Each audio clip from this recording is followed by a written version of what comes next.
Hello friends, welcome to R S study point channel. कैसे हैं आप सभी? आई होप आप सभी ठीक होंगे। फ्रेंड्स, आप सभी ने तो भारत निर्वाचन आयोग का नाम सुना ही होगा। फ्रेंड्स, आप सभी को पता है कि हमारे देश में कोई भी ऐसा साल या फिर कोई भी ऐसा महीना नहीं है जिस वर्ष या जिस महीने में इलेक्शन नहीं होता हो। जैसे कि अभी कोरोना महामारी इतने तेज़ी से फैल रहा है, स्कूल कॉलेज सारे बंद है, फिर भी इलेक्शन हमारे देश में हो रहा है। तो फ्रेंड्स, आपके मन में ये सवाल ज़रूर होगा कि आखिर ये इलेक्शन कौन कराता है।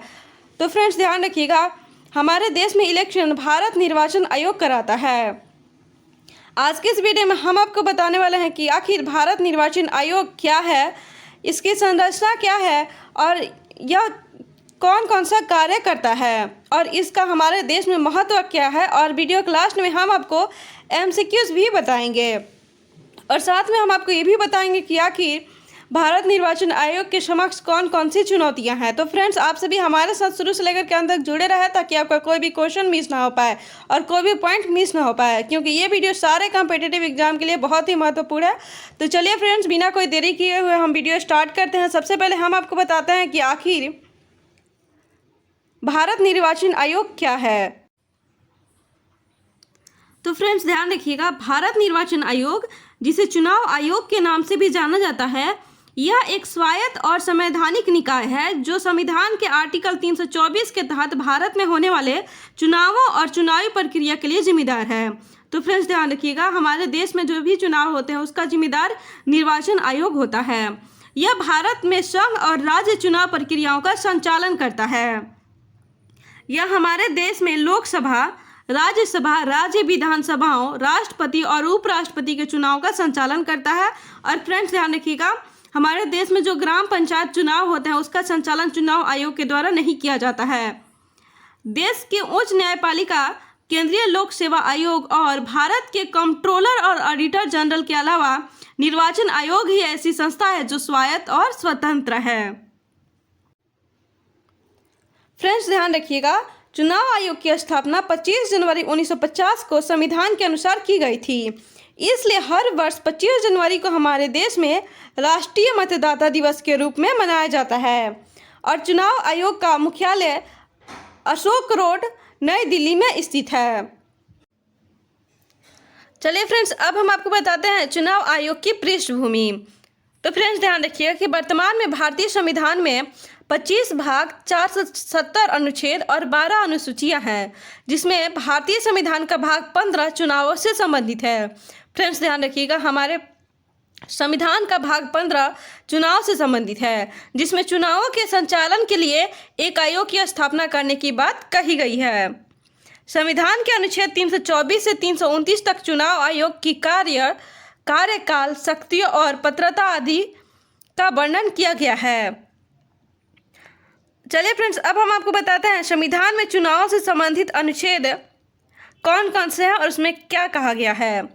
तो फ्रेंड्स, ध्यान रखिएगा, अनुच्छेद 324 के अंतर्गत चुनाव आयोग में चुनावों के लिए निहित दायित्व, अधीक्षण, निर्देशन और नियंत्रित करने का निर्देश दिया गया है। अनुच्छेद 325 की बात करें तो इसमें धर्म, जाति या लिंग के आधार पर किसी भी व्यक्ति विशेष को मतदाता सूची में शामिल न करने और इनके आधार पर मतदान के लिए अयोग्य नहीं ठहराने का प्रावधान किया गया है। और अनुच्छेद 326 के अंतर्गत लोकसभा एवं प्रत्येक राज्य की विधानसभा के लिए निर्वाचन वयस्क मताधिकार के आधार पर होगा, यह निर्देश दिया गया है। अनुच्छेद 327 के अंतर्गत विधायिका द्वारा चुनाव के संबंध में संसद में कानून बनाने की शक्ति प्रदान की गई है। अनुच्छेद 328 के अंतर्गत किसी राज्य के विधानमंडल को इसके चुनाव के लिए कानून बनाने की शक्ति प्रदान की गई है। और अनुच्छेद 329 के अंतर्गत चुनावी मामलों में अदालतों द्वारा हस्तक्षेप करने के लिए बार कमेटी का गठन किया गया है। चलिए फ्रेंड्स, अब हम आपको बताते हैं कि आखिर निर्वाचन आयोग अर्थात चुनाव आयोग हमारे देश में क्या काम करता है। तो फ्रेंड्स, ध्यान रखिएगा, चुनाव आयोग भारत में लोकसभा, राज्यसभा, राज्य विधानसभाओं, राष्ट्रपति और उपराष्ट्रपति के चुनाव की संपूर्ण प्रक्रिया का अधीक्षण, निर्देशन और नियंत्रण करता है। फ्रेंड्स, ध्यान रखिएगा, चुनाव आयोग भारत में लोकसभा, राज्यसभा, राज्य विधानसभाओं, राष्ट्रपति और उपराष्ट्रपति के चुनाव की संपूर्ण प्रक्रिया का अधीक्षण, निर्देशन और नियंत्रित करता है। निर्वाचन आयोग की सबसे बड़ी जिम्मेदारी यह है कि नियमित अंतराल पर लोकतांत्रिक तरीके से चुनाव कराना।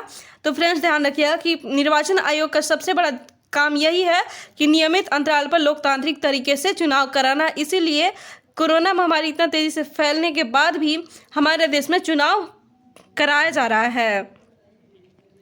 आयोग राजनीतिक दलों और उम्मीदवारों के लिए चुनावों से पहले आदर्श आचार संहिता जारी करता है, जिससे स्वतंत्र और पारदर्शी चुनाव कराए जा सके। आयोग ने पहली बार 1971 में 5वीं लोकसभा के लिए आचार संहिता लागू की थी। फ्रेंड्स ध्यान रखिएगा कि आयोग राजनीतिक दलों और उम्मीदवारों के लिए चुनावों से पहले आदर्श आचार संहिता जारी करता है, जिससे स्वतंत्र और पारदर्शी चुनाव कराया जा सके। आयोग ने पहली बार सन 1971 में 5वीं लोकसभा के लिए आचार संहिता लागू की थी। साल 1989 में बने कानून के तहत चुनाव लड़ने की इच्छुक पार्टियां आयोग के पास खुद को रजिस्टर कराती हैं। चुनाव प्रभावित हो इसके लिए आयोग चुनाव से जुड़े प्रकाशन, ओपिनियन पोल या एग्जिट पोल पर रोक लगा सकती है। यह मतदान एवं मतगणना केंद्रों के लिए स्थान, मतदाताओं के लिए मतदान केंद्र तय, मतदान एवं मतगणना केंद्रों से सभी प्रकार की आवश्यक व्यवस्थाएं और अन्य संबंध कार्यों का प्रबंधन कराता है। यह राजनीतिक दलों को मान्यता प्रदान करता है, उनसे संबंधित विवादों को निपटाने के साथ ही उन्हें चुनाव चिन्ह अलॉट करता है। तो फ्रेंड्स, आप सभी ने जैसे बीजेपी का चुनाव चिन्ह देखा है कमल, कांग्रेस के चुनाव चिन्ह आपने देखा है हाथ, तो ये सभी चुनाव चिन्ह निर्वाचन आयोग ही अलॉट करवाता है। निर्वाचन के बाद आयोग ठहराए जाने के मामले में आयोग के पास संसद और राज्य विधानसभाओं के सदस्य की बैठक हेतु सलाहकार क्षेत्राधिकार भी है। यह सभी राजनीतिक दलों के लिए प्रति उम्मीदवार चुनाव अभियान की सीमा, खर्च की सीमा निर्धारित करता है और उसकी निगरानी भी करता है। तो फ्रेंड्स ध्यान रखिएगा कि जो राजनीतिक दल रैलियां या फिर अभियान के लिए जो पैसा खर्च करते हैं वह उसकी सीमा निर्वाचन आयोग ही निर्धारित करता है। यह वोटर लिस्ट तैयार करता है तथा मतदाता पहचान पत्र जारी करता है। फ्रेंड्स ध्यान रखिएगा, निर्वाचन आयोग ही वोटर लिस्ट तैयार करता है और मतदाता पहचान पत्र अर्थात ईपिक जारी करता है। तो फ्रेंड्स ध्यान रखिएगा, ईपिक का फुल फॉर्म होता है इलेक्टोरल फोटो आइडेंटिटी कार्ड। चलिए अब हम आपको बताते हैं निर्वाचन आयोग की संरचना। तो फ्रेंड्स ध्यान रखिएगा, निर्वाचन आयोग में मूलतः केवल एक चुनाव आयुक्त का प्रावधान था, लेकिन राष्ट्रपति की एक अधिसूचना के जरिए 16 अक्टूबर 1989 को इसे 3 सदस्यीय बना दिया गया। तो फ्रेंड्स ध्यान रखिएगा, हमारे देश में पहले सिर्फ एक चुनाव आयुक्त होते थे, जो कि हमारे पहले चुनाव आयुक्त थे सुकुमार सेन, लेकिन राष्ट्रपति के एक अधिसूचना के जरिए 16 अक्टूबर 1989 को इसे 3 सदस्यीय बना दिया गया, जिसमें कि एक मुख्य चुनाव आयुक्त होते हैं और 2 चुनाव आयुक्त होते हैं। इसके बाद कुछ समय के लिए इसे 1 सदस्यीय आयोग बना दिया गया और 1 अक्टूबर 1993 को इसका 3 सदस्यीय आयोग वाला स्वरूप फिर से बहाल कर दिया गया। तब से निर्वाचन आयोग में एक मुख्य चुनाव आयुक्त और 2 चुनाव आयुक्त होते हैं। मुख्य निर्वाचन अधिकारी आईएएस रैंक का अधिकारी होता है, जिसकी नियुक्ति राष्ट्रपति द्वारा की जाती है तथा चुनाव आयुक्तों की नियुक्ति भी राष्ट्रपति ही करता है। फ्रेंड्स ध्यान रखिएगा कि जो मुख्य निर्वाचन अधिकारी होता है वह एक आईएएस रैंक का अधिकारी होता है और उसकी नियुक्ति राष्ट्रपति के द्वारा की जाती है और चुनाव आयुक्तों की भी नियुक्ति राष्ट्रपति के द्वारा ही की जाती है। इनका कार्यकाल 6 वर्ष या 65 वर्ष की आयु तक होता है। फ्रेंड्स ध्यान रखिएगा कि मुख्य चुनाव आयुक्त या फिर चुनाव आयुक्तों की कार्यकाल या तो 6 वर्ष की होती है या फिर उनके 65 वर्ष की आयु कंप्लीट होने तक होती है। इन्हें भारत के सर्वोच्च न्यायालय के न्यायाधीशों के समकक्ष दर्जा प्राप्त होता है और समान वेतन एवं भत्ते मिलते हैं। तो फ्रेंड्स ध्यान रखिएगा, इनको वेतन न्यायालय के न्यायाधीशों के समकक्ष ही मिलती है। मतलब चुनाव आयुक्तों को वेतन लगभग 2.5 लाख की होती है। मुख्य चुनाव आयुक्त को संसद द्वारा सर्वोच्च न्यायालय के न्यायाधीश को हटाने की प्रक्रिया के समान ही पद से हटाया जा सकता है। फ्रेंड्स ध्यान रखिएगा कि मुख्य चुनाव आयुक्त को संसद द्वारा सर्वोच्च न्यायालय के न्यायाधीश को हटाने की जो प्रक्रिया है उसी के समान इनको भी पद से हटाया जा सकता है। अब मोस्ट इंपॉर्टेंट फ्रेंड्स ध्यान रखिएगा आप सभी कि भारत के प्रथम मुख्य चुनाव आयुक्त सुकुमार सेन थे, जिनका कार्यकाल 21 मार्च 1950 से लेकर के 19 दिसंबर 1958 तक था। भारत के प्रथम महिला मुख्य चुनाव आयुक्त BS रामा देवी थीं और उनका कार्यकाल 26 नवंबर 1990 से 11 दिसंबर 1990 तक था। फ्रेंड्स ध्यान रखिएगा कि वर्तमान में भारत के मुख्य चुनाव आयुक्त सुशील चंद्र हैं। इनका कार्यकाल 13 अप्रैल 2021 से लेकर 14 मई 2022 तक रहेगा। और फ्रेंड्स ध्यान रखिएगा कि सुशील चंद्र से पहले हमारे देश के मुख्य चुनाव आयुक्त थे सुनील अरोड़ा, जिनका कार्यकाल 12 अप्रैल 2021 तक था। वर्तमान में अन्य चुनाव आयुक्त राजीव कुमार हैं और एक पोस्ट खाली है। चलिए फ्रेंड्स, अब हम आपको बताते हैं भारत निर्वाचन आयोग का महत्व। तो फ्रेंड्स ध्यान रखिएगा कि भारत निर्वाचन आयोग वर्ष 1952 से राष्ट्रीय और राज्य स्तर के चुनावों का सफलतापूर्वक संचालन कर रहा है। यह मतदान में लोगों की अधिक भागीदारी सुनिश्चित करने के लिए सक्रिय भूमिका निभाता है और संविधान में निहित मूल्यों को मानता है और अर्थात चुनाव में समानता, निष्पक्षता, स्वतंत्रता स्थापित करता है। विश्वसनीयता, निष्पक्षता, पारदर्शिता, अखंडता, जवाबदेही, स्वायत्तता और कुशलता के उच्चतम स्तर के साथ चुनाव आयोजित संचालित करता है।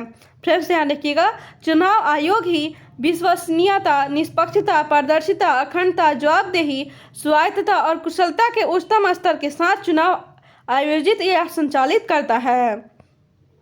यह राजनीतिक दलों को अनुशासित करने का कार्य करता है। चुनावी प्रक्रिया में राजनीतिक दल और सभी हितधारकों के साथ संलग्न रहता है। मतदाता केंद्रित और मतदाता अनुकूल वातावरण की चुनावी प्रक्रिया में सभी पात्र नागरिकों की भागीदारी भी चुनाव आयोग ही सुनिश्चित करता है। हितधारकों, मतदाताओं, राजनीतिक दलों, चुनाव अधिकारियों, उम्मीदवारों के बीच चुनावी प्रक्रिया और चुनावी शासन के बारे में जागरूकता चुनाव आयोग ही पैदा करता है और देश की चुनाव प्रणाली के प्रति लोगों का विश्वास बढ़ाने और उसे मजबूती प्रदान करने का कार्य भी चुनाव आयोग ही करता है। तो चलिए फ्रेंड्स, अब हम आपको बताते हैं कि निर्वाचन आयोग के समक्ष कौन कौन सी चुनौतियां हैं, किन किन वजहों से यह एक अप्रभावी संगठन साबित हो रहा है। तो फ्रेंड्स ध्यान रखिएगा कि वर्षों से राजनीति में हिंसा और चुनावी दुर्भावनाओं के साथ काले धन और आपराधिक तत्वों का बोलबाला बढ़ा है और इसके परिणाम स्वरूप राजनीति का अपराधीकरण हुआ है। इनसे निपटना निर्वाचन आयोग के लिए एक बहुत ही बड़ी चुनौती है। फ्रेंड्स ध्यान रखिएगा कि हमारे राजनीति में हिंसा और चुनावी दुर्भावनाओं के साथ काले धन और आपराधिक तत्वों का बोलबाला बढ़ गया है और इसके परिणाम स्वरूप राजनीति का अपराधीकरण हुआ है। इनसे निपटना निर्वाचन आयोग के लिए एक बहुत ही बड़ी चुनौती है। राज्यों की सरकारों द्वारा सत्ता का बड़े पैमाने पर दुरुपयोग किया जाता है, जिसके तहत कई बार चुनावों से पहले बड़े पैमाने पर प्रमुख पदों पर तैनात योग्य अधिकारियों का स्थानांतरण कर दिया जाता है।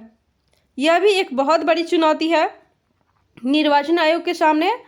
चुनाव आयोग के लिए सरकारी वाहनों और भवनों का उपयोग कर निर्वाचन आयोग की आदर्श आचार संहिता का उल्लंघन किया जाता है, जिसे कंट्रोल कर पाने में निर्वाचन आयोग भी असफल है।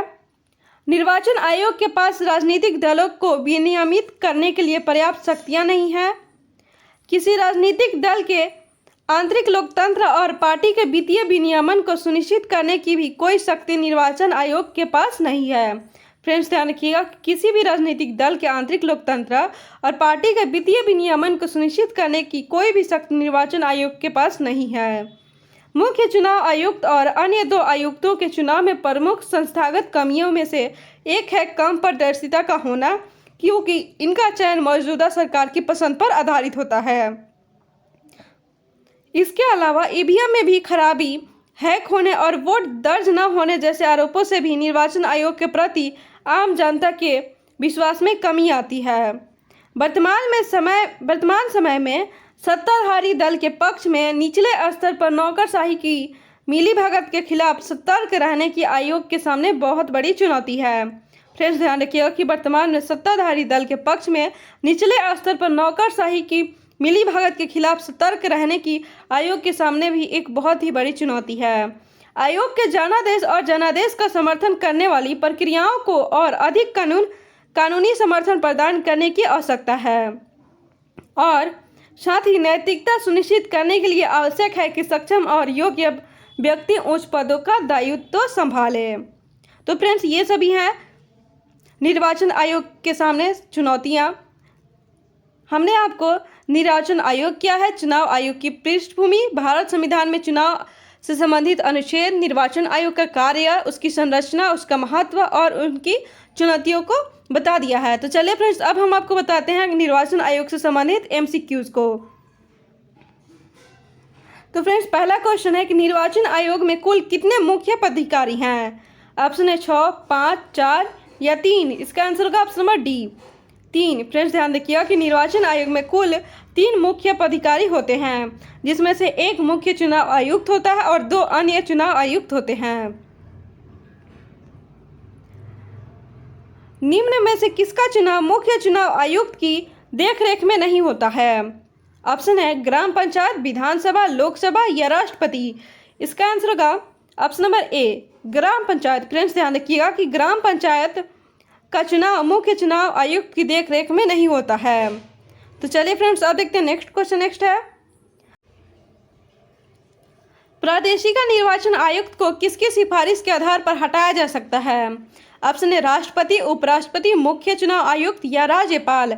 इसका आंसर होगा ऑप्शन नंबर सी मुख्य चुनाव आयुक्त। फ्रेंड्स ध्यान रखिएगा कि प्रादेशिक निर्वाचन आयुक्त को मुख्य चुनाव आयुक्त की सिफारिश के आधार पर हटाया जा सकता है। तो चलिए फ्रेंड्स अब देखते हैं नेक्स्ट क्वेश्चन। नेक्स्ट है मुख्य चुनाव आयुक्त की नियुक्ति कौन करता है। ऑप्शन है न्यायाधीश, राष्ट्रपति, प्रधानमंत्री या उपराष्ट्रपति। इसका आंसर होगा ऑप्शन नंबर बी राष्ट्रपति। फ्रेंड्स ध्यान रखिएगा कि मुख्य चुनाव आयुक्त की नियुक्ति राष्ट्रपति ही करते हैं और अन्य चुनाव आयुक्तों की नियुक्ति भी राष्ट्रपति के द्वारा ही की जाती है।